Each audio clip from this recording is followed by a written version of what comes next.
आमी आयज कितें म्हणून आयकलां, जेजूची उतरां आयकल्यान न्हय, कितें तरी तुमकां लागलां आसतलें. खूब पाटी कितें जाता, आमी हांगसर कुडींत आजीर आसा पूण मनांत खूब पाटी हांगसर ना, कित्याक आमी येणे थणे भोंवता. पूण कितें तरी तुमकां आदोळ्ळां आसतलें. जेजूक पळयात, तो कितें तांकां सांगता पळय तो.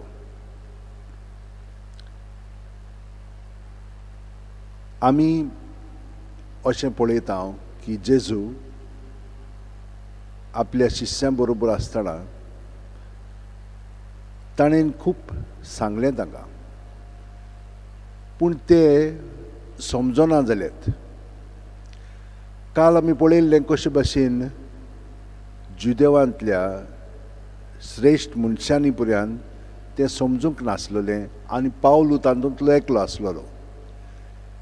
जेजून ताका दर्शन दिल्या उपरांतूच ताचे दोळे उक्ते जाले, ताच्या दोळ्यांचेर खवळां आसलेलीं.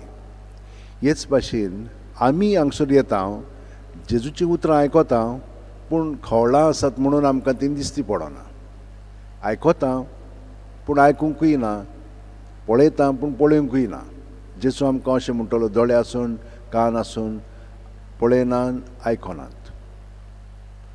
अशें आमी हे भाशेन जिवना जावंक.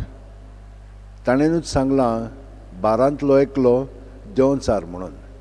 म्हणजे कितें, देवाचे येवजणे प्रमाणे तो जियेना. आनी आमी खूब पाटी मिसाक येता, त्योस कोत्ता, बाकीची मागणी कोत्ता, पूण आमची कर्तुबां देवाची आसना.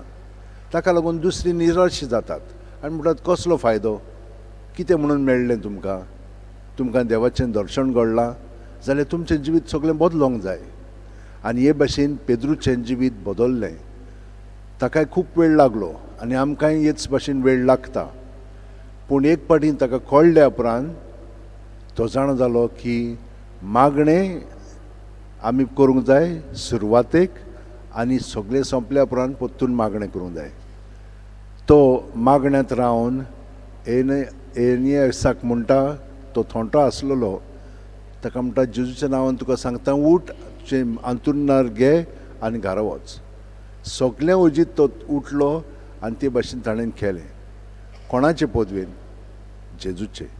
जेजूचे गोठायन, जेजूच्या एकपणान. दुसरें आमी पळयता कशे भाशेन तबीता, दोरका म्हणटाली तिका ग्रीक भाशेन, ती एकदम बरें कोत्ताली सगळ्या जाणांक आनी भरपूर मदत कोत्ताली म्हणून सगळीं जाणां तिका मानतालीं. मेल्या उपरांत पेद्रू तिचो लागीं आसलेलो जाफा म्हणून तांकां ताणें आमंत्रण दिलें, मातसो ये म्हणून. आयल्या उपरांत ती सगळीं जाणां रडटालीं तिका.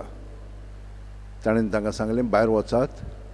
दिमी घातली, मागणें केलें आनी तिका सांगली उठ म्हणून, आनी तिका मदत केली, उठली आनी ती सगळीं जाणां थोटकलीं. पूण ताचो विस्वास वाडलो. भयणीनो आनी भावनो, कितले पाटी आमी मागता, जेजून आमकां दिलेलें आसा, आमचो भावार्थ अदीक खोलावंक जाय. केन्नाय आमी कितें चिंता, हें बेश्टेंच घडलां म्हणून. ना, हें सगळें बेश्टें घडोना, जेजूक लागून घडटा, कित्याक आमी सगळीं जाणां ताचे एकवटान आसा. हें सदांच चिंतितान धरून आनी जाणवायेन ताच्या पवित्र आत्म्याचे प्रेरणान आमचें जिवीत सारूंक सदांच मागण्यांत रावात. रातची 5 मिनट न्हिदच्या आदीं जेजूच्या एकवटान तुमचें जिवीत सारात. कित्याक आख्खी रात बोत मागीर जेजू आमचे भितर न्हिदल्या आमी, पूण भितरल्यान आमचें सगळें वावरून आमकां थाऱ्यार हाडटा. आनी सकाळीं उठलीं पयलें ताका एकवटान उठया, कित्याक हे परी आख्खी रात मागण्याची जातली.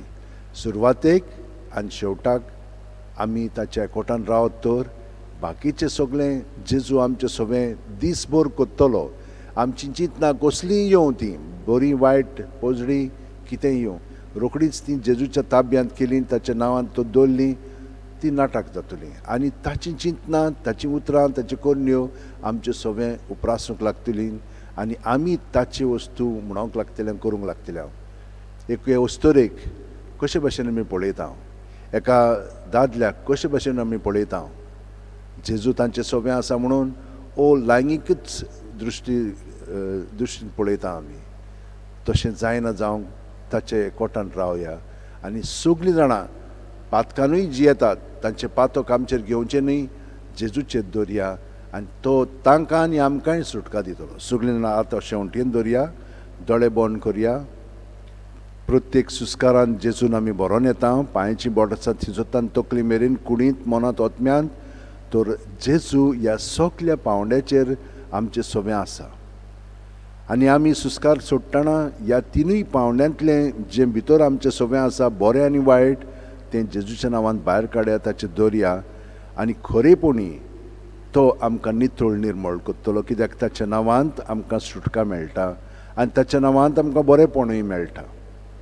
जेजू आमकां प्रत्येकांक तुवें तुज्या एकवटान सांबाळ्ळें तूं विस्वाशी आमी खूब पाटी अनउपकारी अविस्वाशी पूण ह्या वेळार तुज्या देण्यान आमकां बोर तुजो पवित्र आत्मो आमकां दी आनी कृपेन बरोवन तुकाच चिटकोन रावंक आमकां मदत कर